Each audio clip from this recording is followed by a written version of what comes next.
Hi, this is Debbie back with Mom's New Life. Today I'm going to show you a project that I've been working on. I'm going to be showing you how to make pillowcases, and then you can have a pillowcase for your couch, for your bed, anything of your favorite designs.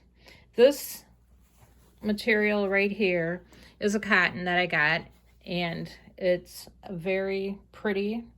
And one of the things you have to do before you sew is to wash. And I can tell this is washed because you can see the strings hanging from the washing. And then the first thing that you'll have to do for your pillowcase is to take a pillowcase that you already have and you measure and you cut it out, which I've already done. This design will be for one of my grandkids whose dad is a farmer. So then the first thing that you want to do on your pillowcase is turn it inside out, and then you will take and sew like 1/4 to 1/2 inch on the inside on 3 sides, and you will go all the way around. And then also you're going to want to do a zigzag stitch on the inside. Then you will turn your opening edge over like 1 inch, and then you will turn it over 1 inch again, and then you will sew it down on the edge right here. And then of course then you would turn it right side out. So that's basically how you do it, and then I will show you one that I already have finished.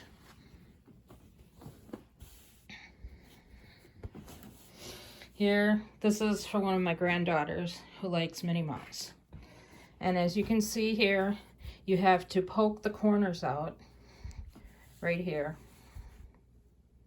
And you can do that with the scissors by taking the end of the scissors and then just gently pushing out the corners. Here's another one here too.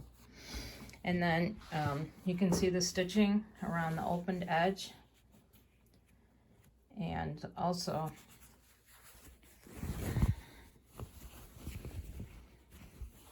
here's the stitching on the inside.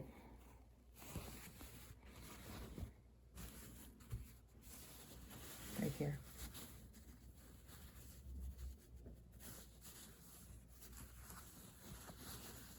See the stitching? And then this side did not need to be zigzagged because it's got the selvage edge on it, so it will not unravel.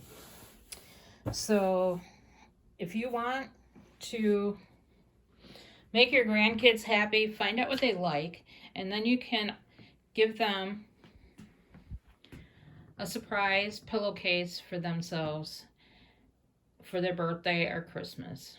And they really enjoy them a lot. And maybe next time I will show you how to make a pillow bed, where you take 5 or 6 pillowcases, depending on how tall your grandchild is. You'll make that many pillowcases, and you put the pillow inside here, and then they can unroll it and use it to watch TV in the living room with everybody else. All right, well, you have a great day, and I will talk to you soon. I'm praying for you. Bye.